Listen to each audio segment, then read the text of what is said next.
बहुत पुराने जमाने की बात है, जब बगदाद की गलियों में सुबह की अजान के साथ ही जिंदगी जाग उठती थी और रात का सन्नाटा इंसानों के दिलों में छुपे राजों को और गहरा कर देता था। उस दौर में दौलत से ज्यादा अहमियत इंसान के सब्र और उसके ईमान की हुआ करती थी। मगर हर दिल इतना मजबूत नहीं होता था कि हर इम्तिहान को मुस्कुराकर सह सके। उसी बगदाद की तंग गलियों और मिट्टी से बने छोटे छोटे घरों के बीच एक ऐसा किस्सा जन्म लेने वाला था जो एक गरीब मजदूर की जिंदगी को हमेशा के लिए बदल देने वाला था। बगदाद की उसी बस्ती में एक नौजवान रहता था जिसका नाम था सैफुद्दीन। उसका नाम सुनने में जितना मजबूत लगता था, उसकी हालत उतनी ही कमजोर थी। सैफुद्दीन एक गरीब मजदूर था जो सुबह से शाम तक पत्थर ढोता, ईंटें उठाता और दूसरों के घर बनाते बनाते खुद के लिए एक छत का सपना भी पूरा नहीं कर पाता था। उसका घर मिट्टी का बना हुआ था जिसकी दीवारें हर बारिश में जैसे गिरने की दुआ करती थीं। उसकी बूढ़ी माँ अक्सर बीमार रहती थी और उसकी छोटी बहन आयशा की आंखों में ऐसे ख्वाब थे जिन्हें पूरा करने की हिम्मत सैफुद्दीन में होते हुए भी उसकी गरीबी हर रोज तोड़ देती थी। हर सुबह जब फज्र की अजान होती, सैफुद्दीन अपने पुराने कपड़े पहनकर काम की तलाश में निकल जाता। उसके पैरों में चप्पल भी पूरी नहीं थी, लेकिन उसके इरादे किसी अमीर से कम नहीं थे। वह अल्लाह से हमेशा यही दुआ करता कि या रब, मुझे इतना दे कि मैं अपने घर वालों की भूख मिटा सकूं और इतना सब्र दे कि मैं तेरी हर मर्जी को कबूल कर सकूं। एक दिन जब सूरज अपने पूरे तेज के साथ आसमान में था और गर्म हवाएं लोगों को घरों में छुपने पर मजबूर कर रही थी, तब सैफुद्दीन एक बड़े ताजिर के मकान पर काम कर रहा था। उसके हाथों में छाले पड़ चुके थे और पसीना उसके चेहरे से टपक रहा था, लेकिन वह बिना रुके काम करता जा रहा था। तभी उसकी नजर उस ताजिर के घर के अंदर पड़ी जहां सोने चांदी के बर्तन सजे हुए थे और खुशहाल लोग ठंडी छांव में आराम कर रहे थे। उस पल उसके दिल में एक अजीब सी टीस उठी। उसने पहली बार खुद से सवाल किया, या अल्लाह, क्या मेरी किस्मत में हमेशा यही मेहनत और भूख लिखी है? क्या मैं कभी अपनी माँ के लिए दवा और बहन के लिए खुशियां नहीं ला सकूंगा? उसके दिल में उठने वाला यह सवाल सिर्फ एक शिकवा नहीं था, बल्कि उसके ईमान की पहली बड़ी परीक्षा थी। शाम को जब वह थका हारा घर लौटा तो उसने देखा कि उसकी माँ की तबीयत पहले से ज्यादा खराब थी और आयशा के पास खाने के लिए सिर्फ एक सूखी रोटी बची थी। उस रात सैफुद्दीन ने खुद खाना नहीं खाया और अपनी बहन को वो आखिरी रोटी दे दी। वह खुद भूखा ही सो गया, लेकिन उसकी आंखों में नींद नहीं थी। उसके दिल में सवाल, दर्द और एक अजीब सी बेचैनी थी। रात गहरी हो चुकी थी और बगदाद की गलियां सन्नाटे में डूब चुकी थीं। तभी अचानक सैफुद्दीन को ऐसा लगा जैसे कोई उसे पुकार रहा हो। पहले तो उसने इसे अपना वहम समझा, लेकिन आवाज फिर आई, धीमी मगर साफ। वह घबराकर उठ बैठा। उसका दिल तेजी से धड़क रहा था। उसने चारों तरफ देखा, मगर वहां कोई नहीं था। अचानक उसकी नजर अपने घर के कोने में पड़ी एक पुरानी धूल से ढकी थैली पर गई, जिसे उसने पहले कभी ध्यान से नहीं देखा था। वह थैली जैसे उसे अपनी तरफ बुला रही थी। सैफुद्दीन धीरे धीरे उस थैली के पास गया। उसके हाथ कांप रहे थे। जैसे ही उसने उसे उठाया, उसके दिल में एक अजीब सी सिहरन दौड़ गई। उसे नहीं पता था कि उस थैली में क्या है, लेकिन उसके अंदर कहीं ना कहीं यह एहसास जाग चुका था कि उसकी जिंदगी अब पहले जैसी नहीं रहने वाली। यही वो पल था जहां से सैफुद्दीन की किस्मत एक ऐसे मोड़ पर पहुंचने वाली थी जहां उसका हर फैसला उसे या तो ऊंचाइयों पर ले जाएगा या फिर उसे ऐसी गहराई में गिरा देगा जहां से वापस आना नामुमकिन होगा। और सैफुद्दीन को अभी यह नहीं पता था कि उस थैली के अंदर सिर्फ कोई चीज नहीं, बल्कि एक ऐसा राज छुपा है जो उसके सब्र, उसके ईमान और उसके दिल की सच्चाई की असली परीक्षा लेने वाला है। उस रात सैफुद्दीन की आंखों से नींद कोसों दूर थी। उसके हाथ में वह पुरानी थैली थी जो अब सिर्फ एक साधारण चीज नहीं लग रही थी, बल्कि जैसे उसके नसीब का दरवाजा बन चुकी थी। कमरे में हल्की सी चांदनी खिड़की से अंदर आ रही थी और उसी रोशनी में वह थैली कुछ अलग ही चमक रही थी। सैफुद्दीन का दिल तेजी से धड़क रहा था, जैसे कोई अनदेखा राज उसके सामने खुलने वाला हो। उसने कांपते हुए हाथों से धीरे धीरे उस थैली को खोला। जैसे ही थैली खुली, उसके अंदर से एक पुराना कागज निकला जो समय के साथ पीला पड़ चुका था। कागज के साथ एक छोटी सी धातु की अंगूठी भी थी जिस पर कुछ अजीब नक्श बने हुए थे। सैफुद्दीन ने पहले कागज उठाया। उस पर कुछ लिखा था, लेकिन लिखावट इतनी पुरानी और धुंधली थी कि उसे पढ़ पाना आसान नहीं था। उसने ध्यान से देखा, अपनी आंखों को जोर दिया और धीरे धीरे शब्द साफ होने लगे। उस पर लिखा था, जिसके दिल में सच्चाई होगी वही इस अमानत का हकदार होगा, मगर याद रखना, हर नेमत एक इम्तिहान होती है। यह पढ़ते ही सैफुद्दीन के दिल में अजीब सा डर बैठ गया। वह सोच में पड़ गया कि आखिर यह अमानत क्या है और यह उसके घर में कैसे आई। उसने अपनी माँ की तरफ देखा जो गहरी नींद में थी, और फिर अपनी बहन आयशा की तरफ जो भूख और थकान के कारण सो चुकी थी। सैफुद्दीन के मन में कई सवाल उठने लगे, लेकिन जवाब कोई नहीं था। उसने फिर उस अंगूठी को उठाया। जैसे ही उसने उसे अपने हाथ में लिया, उसे ऐसा महसूस हुआ जैसे उसके शरीर में एक हल्की सी गर्मी दौड़ गई हो। यह कोई आम अंगूठी नहीं थी। उस पर बने नक्श ऐसे लग रहे थे जैसे किसी पुराने जमाने की कोई खास निशानी हो। सैफुद्दीन ने सोचा कि शायद यह किसी अमीर आदमी की चीज होगी जो किसी तरह उसके घर तक पहुंच गई। उसके मन में एक पल के लिए ख्याल आया कि अगर वह इसे बेच दे तो उसे काफी पैसे मिल सकते हैं। वह अपनी माँ का इलाज करवा सकता है, अपनी बहन की शादी के लिए कुछ जमा कर सकता है। लेकिन अगले ही पल उसके दिल ने उसे रोका। उसे वह कागज याद आया। हर नेमत एक इम्तिहान होती है। उसने गहरी सांस ली और खुद से कहा, अगर यह सच में कोई अमानत है तो मुझे इसका हकदार बनने की कोशिश करनी चाहिए, न कि इसे बेचकर आसान रास्ता अपनाना चाहिए। सुबह होते ही सैफुद्दीन काम पर जाने के लिए तैयार हुआ, लेकिन आज उसके कदमों में पहले जैसी जल्दी नहीं थी। उसके मन में सिर्फ वही थैली और उसमें मिली चीजें घूम रही थीं। वह काम पर तो पहुंच गया, लेकिन उसका ध्यान बार बार भटक रहा था। तभी वहां एक बुजुर्ग आदमी आया जिसका नाम हकीम अब्दुल रहीम था। वह बस्ती में अपने इल्म और समझदारी के लिए जाने जाते थे। सैफुद्दीन ने उन्हें देखा तो उसके दिल में एक उम्मीद जगी। उसने सोचा कि शायद वह इस रहस्य के बारे में कुछ बता सके। काम खत्म होने के बाद सैफुद्दीन सीधे उनके पास गया और आदर से सलाम किया। फिर उसने पूरी बात उन्हें बता दी, थैली, कागज और अंगूठी के बारे में। हकीम अब्दुल रहीम कुछ देर तक चुप रहे। उनकी आंखों में गहराई थी, जैसे वह किसी पुराने राज को याद कर रहे हों। फिर उन्होंने धीरे से कहा, बेटा, ये कोई आम चीज नहीं है। मैंने अपने बुजुर्गों से एक किस्सा सुना था जिसमें ऐसी ही एक अमानत का जिक्र था। कहा जाता है कि यह अमानत सिर्फ उसी को मिलती है जिसका दिल साफ हो और जो हर हाल में सब्र और ईमान पर कायम रहे। सैफुद्दीन की धड़कन तेज हो गई। उसने पूछा, लेकिन हकीम साहब, इसका मतलब क्या है? मुझे क्या करना चाहिए? हकीम साहब ने उसकी आंखों में देखते हुए कहा, इसका जवाब तुम्हें खुद खोजना होगा। यह रास्ता आसान नहीं होगा। इसमें तुम्हें ऐसे फैसले लेने होंगे जो तुम्हारे दिल और तुम्हारी जरूरतों के बीच जंग कराएंगे। यह सुनकर सैफुद्दीन और उलझ गया, लेकिन उसके अंदर एक अजीब सी हिम्मत भी जागने लगी थी। उस दिन के बाद उसकी जिंदगी जैसे बदलने लगी। जहां पहले वह सिर्फ मेहनत करता था, अब हर कदम पर वह सोचता था कि क्या वह सही कर रहा है या नहीं। हर छोटी बड़ी बात उसे एक इम्तिहान लगने लगी। कुछ दिनों बाद एक अजीब घटना हुई। सैफुद्दीन काम से लौट रहा था, तभी रास्ते में उसे एक थैला मिला जिसमें चांदी के सिक्के भरे हुए थे। उसके आसपास कोई नहीं था। यह मौका था जिससे वह अपनी सारी परेशानियां खत्म कर सकता था। उसका दिल जोर जोर से धड़कने लगा। एक तरफ उसकी माँ की बीमारी, बहन की जरूरतें और उसकी खुद की गरीबी थी। दूसरी तरफ उसका ईमान और वह कागज की चेतावनी। वह कुछ देर तक वहीं खड़ा रहा, जैसे समय थम गया हो। फिर उसने आंखें बंद की और खुद से कहा, अगर मैं आज यह ले लूंगा तो शायद मेरी मुश्किलें खत्म हो जाएं, लेकिन क्या मैं अपने रब के सामने सर उठा पाऊंगा? उसने गहरी सांस ली और फिर उस थैले को उठाकर बस्ती में आवाज लगाने लगा, किसी का थैला गिर गया है क्या? कुछ देर बाद एक बूढ़ा आदमी दौड़ता हुआ आया, जिसकी आंखों में आंसू थे। उसने बताया कि यह उसकी जिंदगी भर की कमाई थी जो गलती से गिर गई थी। सैफुद्दीन ने बिना एक पल सोचे वह थैला उसे दे दिया। बूढ़े आदमी ने दुआएं दी, लेकिन सैफुद्दीन के दिल में जो सुकून था वह किसी दौलत से बढ़कर था। उसी रात जब वह घर लौटा तो उसने महसूस किया कि वह अंगूठी हल्की सी चमक रही थी, जैसे वह उसके इस फैसले से खुश हो। अब सैफुद्दीन समझने लगा था कि यह अमानत उसे परख रही है, हर दिन, हर मोड़ पर। लेकिन उसे यह नहीं पता था कि आगे आने वाले इम्तिहान इससे कहीं ज्यादा कठिन होने वाले हैं। ऐसे इम्तिहान जहां उसे सिर्फ ईमान ही नहीं बल्कि अपने सबसे प्यारे रिश्तों की भी कुर्बानी देनी पड़ सकती है।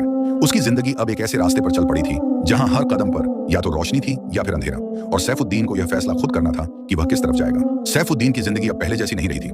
हर दिन उसके लिए एक नया इम्तिहान लेकर आता और हर रात उसके दिल में और गहरी सोच छोड़ जाती। वह अब सिर्फ एक गरीब मजदूर नहीं रहा था, बल्कि एक ऐसा इंसान बनता जा रहा था जिसे हर कदम पर अपने ईमान और सब्र की हिफाजत करनी थी। उस अंगूठी की हल्की हल्की चमक अब उसे यह एहसास दिलाने लगी थी कि वह जो भी फैसला करता है वह बेकार नहीं जाता। कुछ दिनों तक सब कुछ सामान्य रहा, लेकिन फिर एक दिन ऐसा आया जिसने उसकी रूह तक को हिला दिया। सुबह का वक्त था। बगदाद की गलियों में हल्की ठंडी हवा चल रही थी और लोग अपने अपने कामों में लगने लगे थे। सैफुद्दीन भी रोज की तरह काम की तलाश में निकला, लेकिन आज उसकी चाल में एक अजीब सी बेचैनी थी, जैसे उसका दिल किसी अनहोनी का इशारा कर रहा हो। वह एक बड़े मकान के निर्माण स्थल पर पहुंचा, जहां उसे काम मिल गया। दिन भर वह पत्थर उठाता रहा, लेकिन उसका ध्यान बार बार घर की तरफ जा रहा था। उसे अपनी माँ की तबीयत की चिंता थी। शाम ढलते ढलते वह जल्दी जल्दी घर की तरफ लौटा। जैसे ही वह अपने घर के पास पहुंचा, उसने देखा कि वहां भीड़ लगी हुई है। उसका दिल एकदम से बैठ गया। वह घबराकर दौड़ा और भीड़ को चीरते हुए अंदर गया।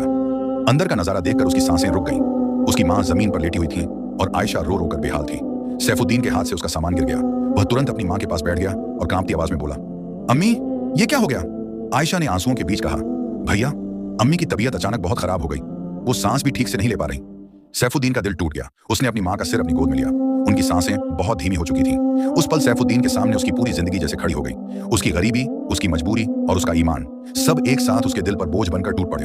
उसे हकीम अब्दुल रहीम की बात याद आई। हर नेमत एक इम्तिहान होती है, लेकिन इस बार यह इम्तिहान बहुत बड़ा था। उसे तुरंत किसी अच्छे हकीम को बुलाना था, लेकिन उसके पास पैसे नहीं थे। वह भागकर बस्ती के अमीर ताजिर के घर पहुंचा, जहां वह पहले काम कर चुका था। उसने दरवाजा खटखटाया। नौकर बाहर आया। सैफुद्दीन ने हाथ जोड़कर कहा, मुझे मालिक से मिलना है, बहुत जरूरी है। कुछ देर बाद ताजिर बाहर आया। सैफुद्दीन ने उससे अपनी माँ की हालत बताई और मदद की गुहार लगाई। ताजिर ने उसे ऊपर से नीचे तक देखा और ठंडी आवाज में बोला, मदद चाहिए? बदले में क्या दोगे? सैफुद्दीन कुछ पल के लिए चुप हो गया। उसके पास देने के लिए कुछ भी नहीं था। तभी ताजिर की नजर उसकी उंगली में पहनी उस अंगूठी पर पड़ी। उसकी आंखों में लालच चमक उठा। उसने कहा, अगर यह अंगूठी मुझे दे दो तो मैं तुम्हारी माँ के इलाज का पूरा खर्च उठाऊंगा। यह सुनते ही सैफुद्दीन का दिल जैसे रुक गया। यह वही अंगूठी थी जो उस रहस्यमयी अमानत का हिस्सा थी। एक तरफ उसकी माँ की जिंदगी थी और दूसरी तरफ उसका ईमान और वह अमानत। उसके अंदर जैसे तूफान उठने लगा। उसने खुद से कहा, अगर मैंने यह अंगूठी दे दी तो अम्मी बच जाएंगी, लेकिन अगर यह सच में एक इम्तिहान है तो क्या मैं इसमें फेल हो जाऊंगा? उसकी आंखों में आंसू आ गए। ताजिर ने फिर कहा, जल्दी फैसला करो, वक्त कम है। सैफुद्दीन के लिए यह सबसे मुश्किल पल था। उसने अपनी माँ का चेहरा याद किया, उनकी दुआएं, उनका प्यार, और फिर उसे वह कागज याद आया। हर नेमत एक इम्तिहान होती है।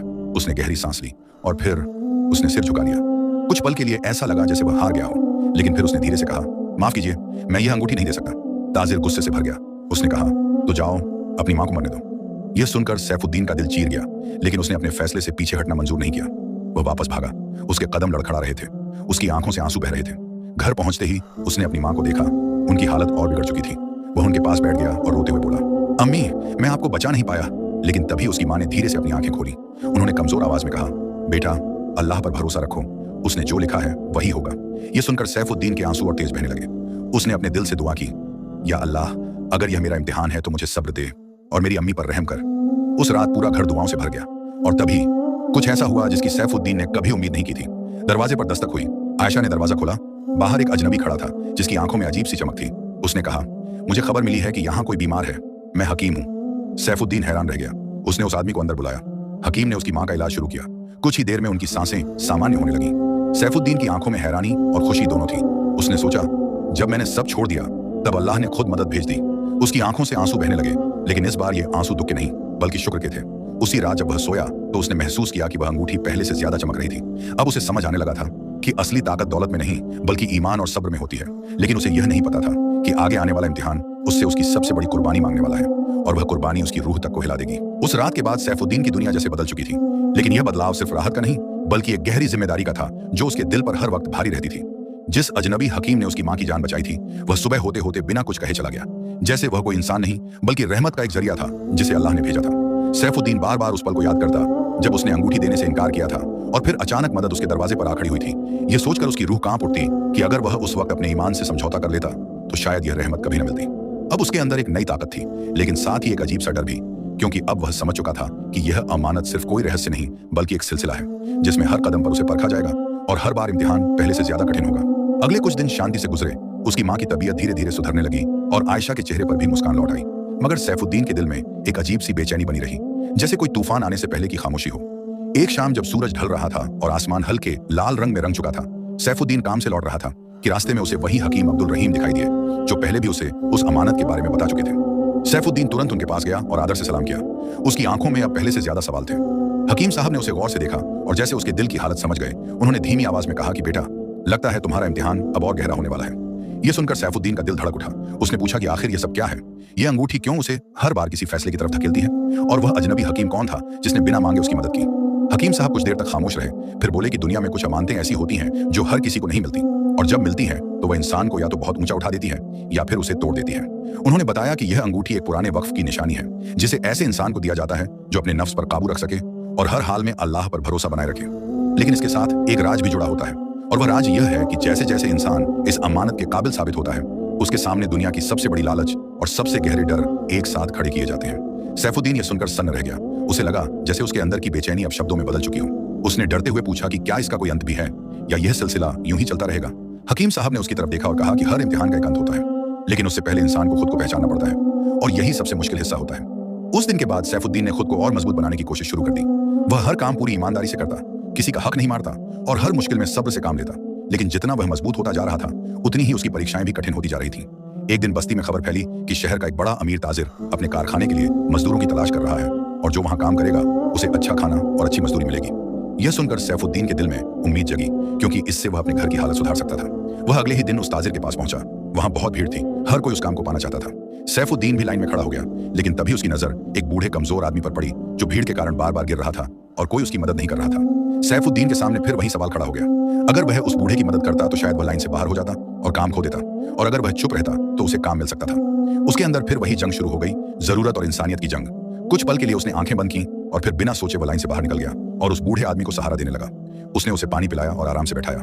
यह सब देखकर वहां खड़े लोग उसका मजाक उड़ाने लगे और कुछ ही देर में मजदूरों का चयन खत्म हो गया। सैफुद्दीन को काम नहीं मिला। वह चुपचाप घर की तरफ लौट पड़ा। उसके कदम भारी थे, लेकिन दिल में अजीब सा सुकून था। उस रात जब वह घर पहुंचा तो उसने देखा कि दरवाजे पर एक थैली रखी हुई है। उसने उसे उठाया और अंदर जाकर खोला तो उसमें खाने पीने का सामान और कुछ पैसे थे। साथ ही एक छोटा सा कागज भी था जिस पर लिखा था कि जो दूसरों के लिए अपना मौका छोड़ देता है, अल्लाह उसके लिए ऐसे रास्ते खोल देता है जिनका वह सोच भी नहीं सकता। यह पढ़कर सैफुद्दीन की आंखें भर आईं। उसे अब पूरा यकीन हो चुका था कि वह अकेला नहीं है।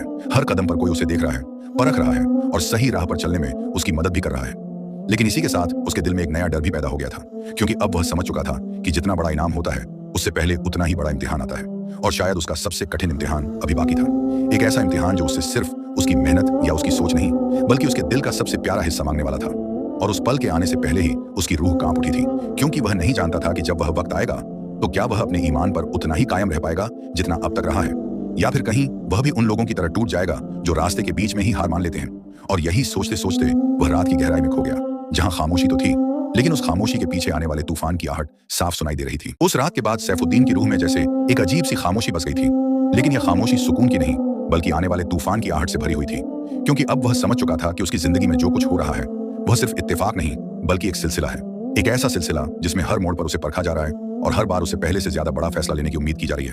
अगले कुछ दिनों तक सब कुछ ठीक चलता रहा। उसकी माँ धीरे धीरे पूरी तरह ठीक होने लगी। आयशा के चेहरे पर फिर से वही मासूम मुस्कान लौट आई जो कभी उसकी सबसे बड़ी ताकत हुआ करती थी। और सैफुद्दीन ने भी फिर से काम पर जाना शुरू कर दिया। लेकिन अब उसके अंदर एक बदलाव आ चुका था। वह पहले की तरह सिर्फ मजदूरी नहीं करता था, बल्कि हर काम को एक जिम्मेदारी और एक इबादत की तरह करता था। उसे लगता था कि हर छोटा काम भी उसके इम्तिहान का हिस्सा है।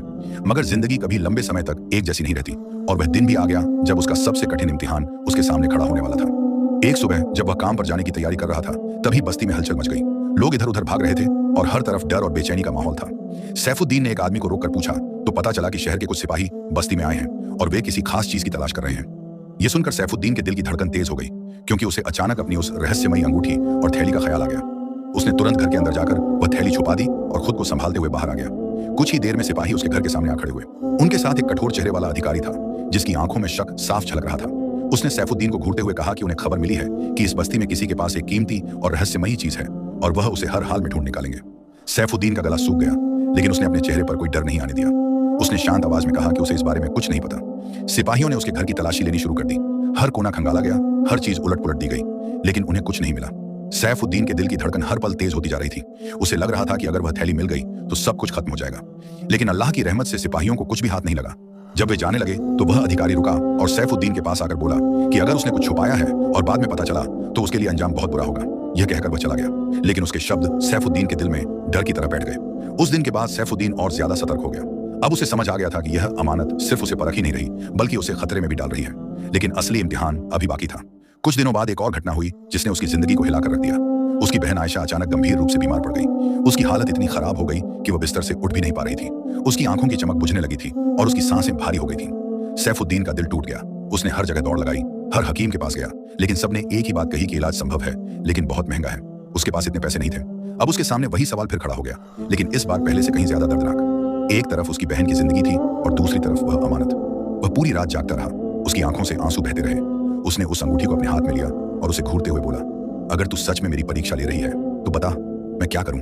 क्या मैं अपनी बहन को यूं ही मरते देखूं? उसका दिल टूट रहा था। उसका सब्र जवाब दे रहा था। तभी अचानक उसे एक ख्याल आया।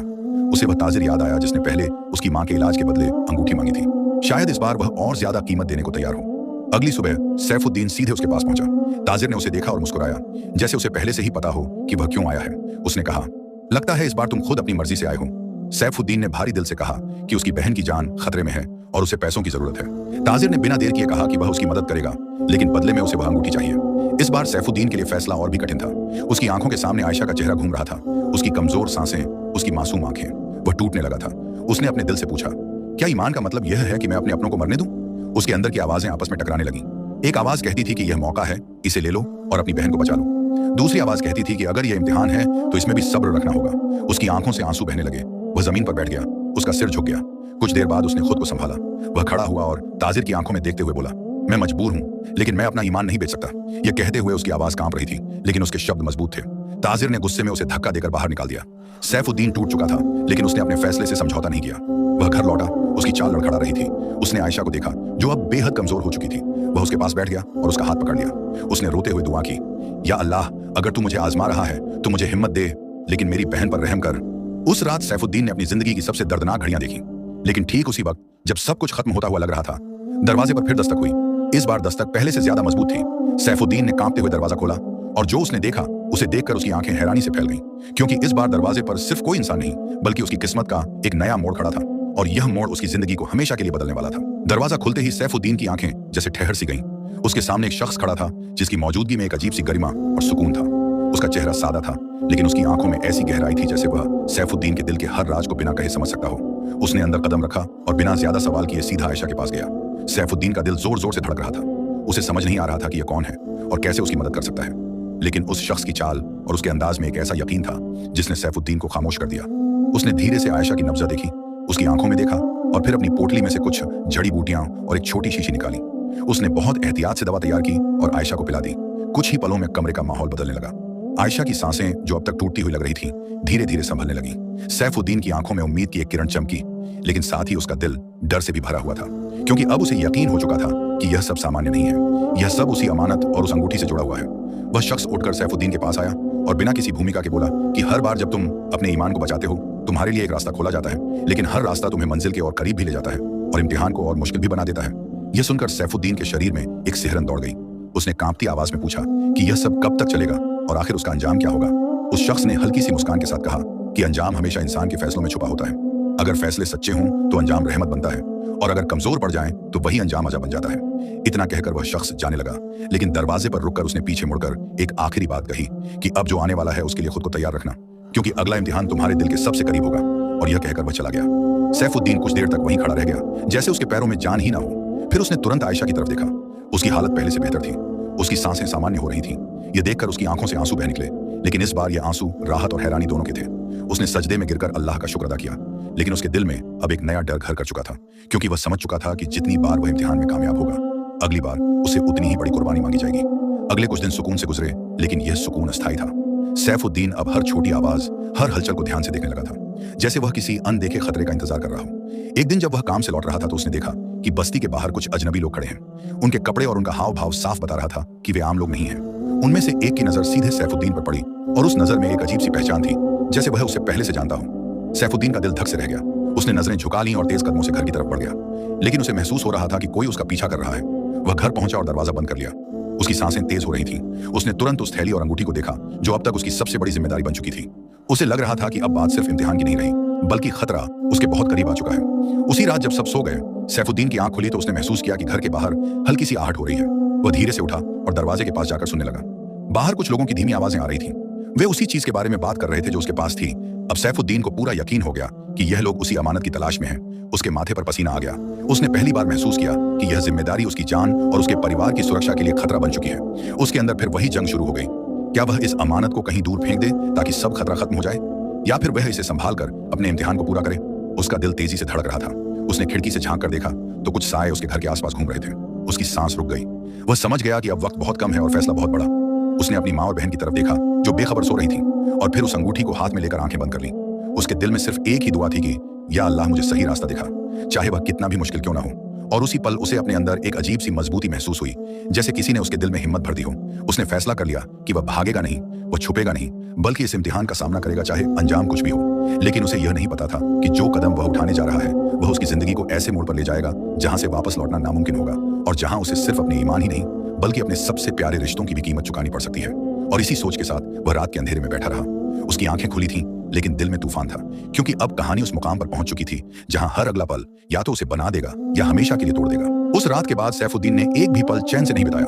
उसके दिल में हर वक्त एक ही ख्याल घूमता रहता कि अब जो होने वाला है वह उसकी अब तक की सारी परीक्षाओं से कहीं ज्यादा कठिन और खतरनाक होगा, क्योंकि अब बात सिर्फ उसके ईमान की नहीं रही थी, बल्कि उसके अपने परिवार की सुरक्षा भी उसी पर निर्भर थी। उसने सुबह होते ही एक फैसला कर लिया कि वह अब डरकर नहीं जिएगा, बल्कि जो भी सच है उसका सामना करेगा। लेकिन यह कहना जितना आसान था उतना करना नहीं, क्योंकि उसके दिल में आयशा और अपनी माँ की तस्वीरें बार बार उसे कमजोर कर रही थीं। वो जानता था कि अगर उन अजनबी लोगों को उस अमानत के बारे में पता चल गया तो वे किसी भी हद तक जा सकते हैं। और यही सोच उसके अंदर एक ऐसी बेचैनी पैदा कर रही थी जो उसे हर पल अंदर से तोड़ रही थी। दिन निकलते ही वह घर से बाहर निकला, लेकिन आज उसकी चाल में पहले जैसी सादगी नहीं थी, बल्कि एक सजगता थी। उसकी नजरें हर तरफ घूम रही थीं, जैसे वह हर साए को पहचानना चाहता हो। वह बस्ती के किनारे पहुंचा, जहां कल उसने उन अजनबी लोगों को देखा था, लेकिन आज वहां कोई नहीं था। यह खामोशी और भी ज्यादा डरावनी थी, क्योंकि अब खतरा दिख नहीं रहा था, बल्कि छुप गया था, और छुपा हुआ खतरा हमेशा ज्यादा खतरनाक होता है। वह कुछ देर तक वहां खड़ा रहा, फिर धीरे धीरे वापस लौट आया, लेकिन उसका दिल मानने को तैयार नहीं था कि सब कुछ ठीक है। शाम होते होते बस्ती में फिर हलचल शुरू हो गई। इस बार कुछ लोग आपस में धीमी आवाज में बातें कर रहे थे कि रात को कुछ अजनबी लोगों ने इधर उधर पूछताछ की है। सैफुद्दीन ने यह सुना तो उसकी धड़कन तेज हो गई। अब उसे पूरा यकीन हो गया कि वे लोग अब भी यहीं हैं और सही मौके का इंतजार कर रहे हैं। उस रात उसने घर के दरवाजे को अंदर से मजबूती से बंद कर लिया और खुद पूरी रात जागता रहा। उसकी आंखों में नींद नहीं थी, सिर्फ एक डर और एक अजीब सा हौसला था, जैसे वह खुद को हर हाल के लिए तैयार कर रहा हो। आधी रात के करीब अचानक उसे बाहर हल्की सी खटपट सुनाई दी। उसका दिल जोर से धड़का, लेकिन इस बार वह पीछे नहीं हटा। उसने धीरे से दरवाजे के पास जाकर कान लगाया। कुछ कदमों की आहट साफ सुनाई दे रही थी, जैसे कोई घर के आसपास घूम रहा हो। सैफुद्दीन ने एक गहरी सांस ली और धीरे से दरवाजा खोल दिया। बाहर अंधेरा था, लेकिन कुछ साए साफ दिखाई दे रहे थे। उनमें से एक आगे बढ़ा और धीमी आवाज में बोला कि हमें पता है जो हमारे लिए जरूरी है वह तुम्हारे पास है। समझदारी इसी में है कि तुम बिना विरोध के उसे हमें सौंप दो। यह सुनते ही सैफुद्दीन का खून जैसे ठंडा पड़ गया, लेकिन उसके अंदर का हौसला अब डर से बड़ा हो चुका था। उसने मजबूती से कहा कि मेरे पास कुछ नहीं है, और अगर होता भी तो मैं उसे किसी गलत हाथ में नहीं देता। यह सुनकर उन लोगों के चेहरे सख्त हो गए। उनमें से एक ने आगे बढ़कर उसे धक्का दिया और कहा कि तुम्हें अंदाजा नहीं है कि तुम किससे टकरा रहे हो। लेकिन सैफुद्दीन अब पीछे हटने वालों में से नहीं था। उसने अपनी जगह पर डटे रहकर कहा कि जो भी है मैं उसे नहीं दूंगा। यह सुनते ही माहौल और भी भारी हो गया, कुछ पल के लिए ऐसा लगा जैसे अब सब खत्म होने वाला है, लेकिन तभी दूर से किसी के आने की आहट हुई और वे अजनबी लोग अचानक पीछे हट गए। उन्होंने एक आखिरी नजर सैफुद्दीन पर डाली, जिसमें गुस्सा और चेतावनी दोनों थे, और फिर अंधेरे में गायब हो गए। सैफुद्दीन वहीं खड़ा रह गया। उसकी सांसें तेज चल रही थीं। उसे समझ नहीं आ रहा था कि यह अब भी टल गया या यह तूफान की शुरुआत थी। वह धीरे धीरे अंदर गया और दरवाजा बंद कर लिया। उसके हाथ कांप रहे थे, लेकिन उसके दिल में अब एक अजीब सी ताकत भी थी, क्योंकि उसने पहली बार सीधे खतरे का सामना किया था और पीछे नहीं हटा था। लेकिन यह जीत अधूरी थी, क्योंकि उसे पता था कि वे लोग फिर आएंगे, और इस बार शायद ज्यादा तैयारी के साथ। अगले दिन उसने तय किया कि वह अब सिर्फ इंतजार नहीं करेगा, बल्कि इस राज की गहराई तक जाएगा। वह सीधे हकीम अब्दुल रहीम के पास पहुंचा और उन्हें सारी बात बता दी। हकीम साहब ने सब कुछ ध्यान से सुना और उनकी आंखों में चिंता साफ दिखाई देने लगी। उन्होंने कहा कि बेटा, अब बात बहुत आगे बढ़ चुकी है। यह अमानत सिर्फ एक इम्तिहान नहीं, बल्कि एक जिम्मेदारी है, और अब कुछ लोग इसके पीछे पड़ चुके हैं। उन्होंने यह भी बताया कि यह अंगूठी दरअसल एक पुराने राज की कुंजी है, जिसे पाने के लिए कई लोग बरसों से कोशिश कर रहे हैं। सैफुद्दीन यह सुनकर सन्न रह गया। उसे अब समझ आने लगा था कि क्यों इतने लोग उसके पीछे हैं, लेकिन उसके मन में एक नया सवाल उठा कि आखिर इस कुंजी से खुलता क्या है। हकीम साहब ने गहरी सांस ली और कहा कि यह बात अभी जानना तुम्हारे लिए ठीक नहीं है, क्योंकि जितना ज्यादा तुम जानोगे उतना ही बड़ा खतरा तुम्हारे सामने खड़ा होगा। लेकिन उन्होंने उसे एक सलाह दी कि अब उसे सिर्फ अपने ईमान पर ही नहीं, बल्कि अपनी समझदारी पर भी भरोसा करना होगा। हर कदम सोच समझकर उठाना होगा, क्योंकि अब गलती की कोई गुंजाइश नहीं है। सैफुद्दीन वहां से लौटा तो उसका दिमाग सवालों से भरा हुआ था, लेकिन उसके दिल में एक बात साफ थी कि अब वह इस रास्ते से पीछे नहीं हट सकता। उसी शाम जब वह घर पहुंचा तो उसने देखा कि आयशा पहले से बेहतर महसूस कर रही थी। उसकी मुस्कान देखकर सैफुद्दीन के दिल को थोड़ी राहत मिली, लेकिन यह राहत ज्यादा देर टिक नहीं पाई, क्योंकि जैसे ही रात हुई उसे फिर वही बेचैनी महसूस होने लगी। उसने आसमान की तरफ देखा और दिल ही दिल में दुआ की कि या अल्लाह, मुझे इस इम्तिहान में कामयाब कर, चाहे इसके लिए मुझे कितनी भी कुर्बानी क्यों न देनी पड़े। और जैसे ही उसने यह दुआ की, उसके दिल में एक अजीब सा सुकून उतर आया, जैसे उसे किसी अनदेखी ताकत का सहारा मिल गया हो। लेकिन वह नहीं जानता था कि उसकी यह दुआ बहुत जल्द एक ऐसी हकीकत में बदलने वाली है, जो उसके सब्र, उसके ईमान और उसके प्यार तीनों को एक साथ आजमाने वाली है। और उस इम्तिहान में उसे ऐसा फैसला लेना पड़ेगा जो उसकी पूरी जिंदगी की दिशा बदल देगा, और शायद उसे हमेशा के लिए अंदर से बदल भी देगा।